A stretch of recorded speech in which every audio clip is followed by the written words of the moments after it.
Informasi berikut ini untuk mereka generasi milenial dan generasi Z yang berusia di bawah 39 tahun agar mengerti apa itu perilaku politikus di tanah air Indonesia ini. Fakta data, pemilih terbanyak saat ini usianya di bawah 39 tahun pada saat Pilpres dan Pileg di tahun 2019 kemarin yang merupakan 55% pemilih. Makin ke bawah usianya, makin banyak hal yang mereka kurang dapat informasi tentang sejarah perilaku politikus tersebut sebelum-sebelumnya. Berbeda dengan yang di atas 55 tahun, di mana mereka kenal 6 zaman. Zaman Soeharto, zaman Habibie, zaman Gus Dur, zaman Megawati, zaman SBY, hingga sekarang, zaman Jokowi. Untuk itu ada baiknya kita refresh mengingat sedikit fakta data.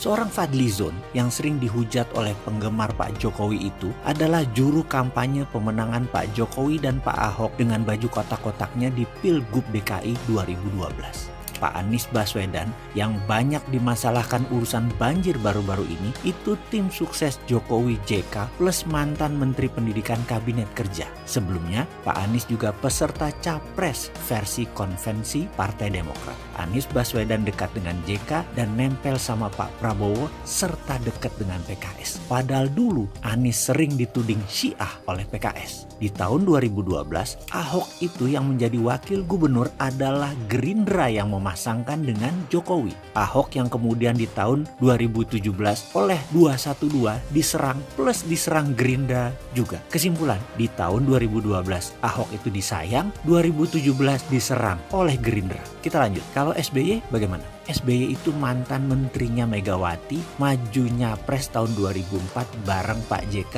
yang juga menteri Megawati didukung Pak Surya Paloh. Sekarang Surya Paloh dan JK dekat sekali dengan Ibu Mega. 2004 saling serang, 2014 saling dukung. JK sama Megawati. Ke 08 Prabowo sekarang. Sejarah Pak Prabowo itu dulu adalah calon wapres pasangan Bu Mega ketika Pilpres 2009 berseberangan dengan SBY. Di Pilpres 2009 Pak JK juga nyapres bareng Pak Wiranto melawan Pak SBY dan Pak Budiono yang didukung oleh Abu Rizal Bakri. Lalu kemana Pak Abu Rizal Bakri setelah 2014? Sekarang Abu Rizal Bakri temenan sama Pak Prabowo yang dulu kompetitornya di Pilpres 2009. Kalau Amin Rais itu juga aneh, menggulingkan Gus Dur sehingga Bu Mega naik. Padahal sebelumnya paling tidak sudi Bu Mega jadi presiden. Dia berusaha keras agar Gus Dur jadi presiden, menggantikan Habibie di rapat MPR tahun 1999. Pokoknya bukan Megawati, itu kata Amin Rais.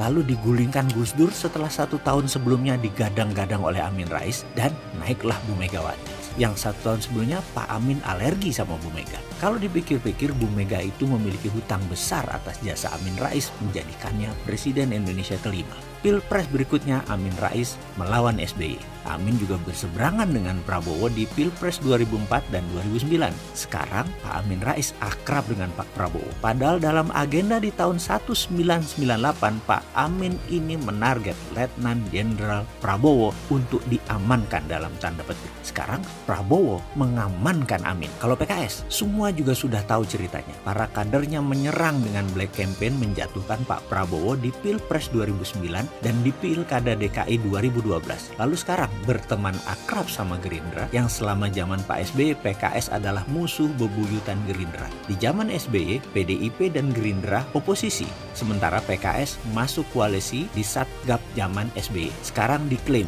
Gerindra PKS mitra lama. Bingung nggak tuh? Kemudian penulis Fatwa MUI menjadi wapres yang tadinya seakan berada di kubu berseberangan sekarang menjadi satu perahu. Bahkan para pihak sudah menganggap selesai masa lalu, yaitu Ahok di penjara 2017. Sekarang sudah saling memaafkan antara Pak Ahok dan Pak Ma'ruf. Dan hal ini seperti biasa saja di dunia politik. Ikut angin, lalu ubah layar dan miring ke yang menang. Hal itu biasa. Tadinya lawan karena kepentingan jadi kawan. Itu biasa. Tadinya saling serang kemudian saling rangkul. Itu biasa. Yang kasihan kan para fans. Para kaum yang saling serang dengan memberi label seperti cebong, kampret. Mereka sering jadi bingung dengan drama apa yang dimainkan para elit dari tahun ke tahun. Para fans jadi emosi, menjadi murka begitu pujaannya tidak punya marah yang sama dengan diri mereka. Para fans masih menggenggam marah, para elit sudah posisi masing-masing dan dapat fulus. Fans Ahoker pernah sebel sama putusan Jokowi ambil Pak Ma'ruf yang fatwanya menjerujikan Ahok. Namun tak lama kemudian logika mencari pembenaran mulai muncul setelah minum menyeruput kopi. Akhirnya menemukan lagi alasan untuk membela pujaannya dan mencari lagi bahan untuk mencela lawannya.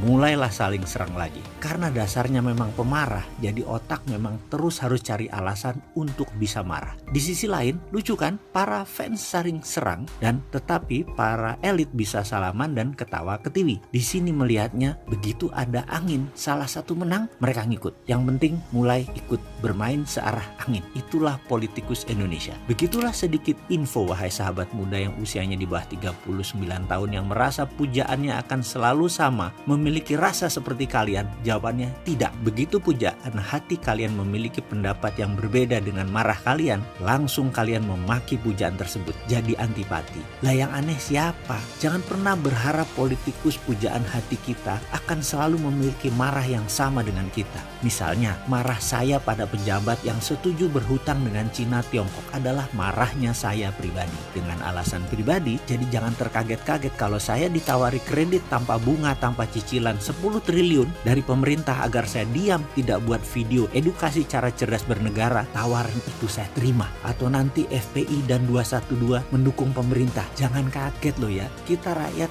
ini di bawah sudah sering diobok-obok perasaannya. Persis seperti sapi tiap hari susunya diperes-peres tapi nggak dikawin-kawin. Coba bayangin. Pada ngerti kan sekarang? Ya wis lah, sekarang biasa aja deh. Ayo bisnis.